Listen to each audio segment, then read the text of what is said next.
رویت کا مسئلہ، رویت حلال کا مسئلہ جس کے اوپر پوری امت بے چین ہے، بے چین ہونے کی ضرورت نہیں ہے. جہاں تک علماء کی مجلس کا فیصلہ ہے اس کو تسلیم کیجئے. جو اس میں روزہ نہیں رکھے گا یا قضا نہیں کرے گا وہ گناہ گار نہیں ہوگا، کیونکہ رویت کے ایک کمیٹی نے حکومت کی سطح پر، اور وہ بہت سی شہادتیں ملنے کے بعد انہوں نے اعلان کیا. اس کا دوسرا پہلو یہ ہے کہ جو علماء اس بات کے اوپر ہیں کہ روزہ رکھنا چاہیے اور اعتکاف کی بھی قضا کرنی چاہیے، ان کی بات بھی مان کے کوئی روزہ رکھ لے گا تو اجر و ثواب پا لے گا، اور اس کو نفلی روزے کا اجر و ثواب مل جائے گا اگر واقعی اس کے 29 روزے تھے، کیونکہ یہ غیب اب اللہ جانتا ہے. دوسرا، لوگوں میں سوال پیدا ہوتا ہے، سوال مجھ سے کرتے ہیں کہ یہ چاند بڑا تھا اس لیے یہ چاند دوسرے دن کا نظر آتا ہے. سنیے، کیونکہ رویت کا مسئلہ، یہ 3 سبجیکٹ فقہ کے اندر ایسے ہیں ہر بندہ اس کو سمجھ نہیں سکتا، اور عامت المسلمین کو اس پہ بحث نہیں کرنی چاہیے علماء کے بغیر. ایک وراثت کا مسئلہ ہے، اور طلاق کا مسئلہ ہے، اور رویت کا مسئلہ ہے. اس کے اوپر بہت جو ہے علمی سوچ، علمی اپروچ جو ہے، اور اس کی بہت جستجو ہونی چاہیے، اس کی تحقیق اس کے اوپر ہونی چاہیے، کیونکہ تمام چیزوں کے اوپر گفتگو کرنی پڑتی ہے، اور قرآن پاک کی آیات اور احادیث کو ان کو سامنے رکھنا پڑتا ہے. سنیے کہ جب 30 دن کے روزے پورے ہوں گے، اور پہلے تو رویت کا مسئلہ سمجھیں کہ چاند جو ہے یہ، اس کو اصطلاحی شریعت میں کہتے ہیں کہ چاند جو ہے پیدا ہو گیا، اس کا پیدا ہونا ہوتا ہے.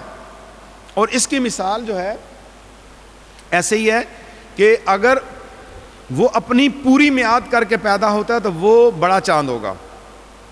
یہ بھی اس کی نشانیوں میں سے ایک نشانی ہے. اگر وہ ایک دن کی اپنی عمر کو پورا نہیں کرتا، 29ویں میں جا کے پیدا ہوتا ہے، تو پھر جو ہے اس کی باریک دھاری ہوگی. تو یہ مسئلہ اس سے بھی اب ظاہر نہیں ہوتا، کیونکہ 2 دھڑے اس کے اوپر جو ہے بن چکے ہیں. اور اگر ہم اس کے 30 دن کے پہ دیکھیں تو جو ہم نے یہ چاند دیکھا ہے یہ 1 شوال کا چاند ہوگا 30 روزوں کے حوالے سے. ٹھیک ہے، کیونکہ اس کی جو اجسام ہے، اس کی جو شکل ہے، مائیت ہے اس کی، وہ 30 روزوں کے برابر کی ہے.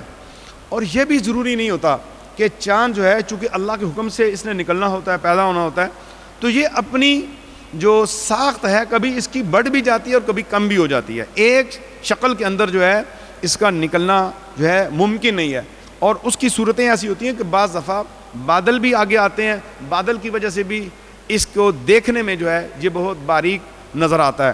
اور بعض بادل ایسے ہیں جو ہماری آنکھوں سے اوجھل ہیں، ہماری آنکھوں سے اوجھل ہیں، لیکن وہ ایک جھلی کی مانند ہیں، جو وہ جھلی چاند اور جو ہے ہماری آنکھ کے درمیان ہزاروں میل اوپر جا کے وہ لہر بنتی ہے. اور لیکن یہ آنکھ کو اللہ نے قوت دی ہے کہ اس جھلی میں سے بھی نکل کے، ان بادلوں میں سے بھی نکل کے یہ آنکھ جو ہے چاند کو دیکھ لیتی ہے.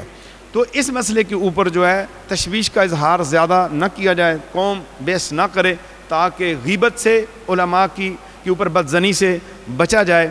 اللہ تعالی مجھے پوری امت مسلمہ کو قرآن و سنت کے احکامات پہ چلنے کی توفیق عطا فرمائے. آمین. الحمدللہ رب العالمین والصلاة والسلام علی سید الانبیاء والمرسلین. اللہم صلی علی محمد وعلی آل محمد وبارک وسلم.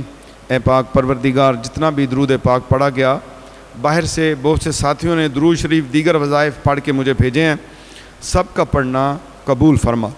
یہ تحفہ حضور نبی اکرم صلی اللہ تعالی علیہ وسلم کو عطا فرما، تمام انبیاء و مرسلین کو عطا فرما، اہل بیت اطہار، ازواج مطہرات، صحابہ کرام رضوان اللہ تعالی اجمعین کو عطا فرما، تمام اولیاء کاملین بالخصوص خاندان کال لطیفیہ کے مشائخ عظام، خاندان نقشبندیہ، سہروردیہ، چشتیہ، دیگر جتنے بھی مشائخ عظام، علماء کرام، تیرے نیک اور صالحین بندے، تیرے مقبول بندے، مولا سب کو یہ تحفہ عطا فرما. اے پاک پروردگار، اس پاک کلام کا ثواب تمام شہدائے فلسطین، شہدائے کشمیر، شہدائے اسلام، شہدائے تحفظ ناموس رسالت کو یہ تحفہ عطا فرما. اے پاک پروردگار، اپنے فضل اور کرم کے ساتھ اس پاک کلام کا ثواب ہم تمام حاضرین کے والدین کو عطا فرما. اے اللہ، ہمارے والدین کی بخشش و مغفرت فرما، پوری امت مسلمہ کی بخشش و مغفرت فرما. اے مولا ہمارے گناہوں کو معاف فرما، ہمارے گناہوں کو معاف فرما، ہمیں سچی توبہ نصیب فرما، مولا ہمیں اپنی محبت عطا فرما، اپنے محبوب صلی اللہ علیہ وسلم کی محبت عطا فرما، ان کی اطاعت نصیب فرما، قرآن و سنت پہ چلنے والا بنا، شریعت مطہرہ پہ عمل کرنے والا بنا۔ اللہ مسلمانوں میں اتفاق، اتحاد اور محبت پیدا فرما۔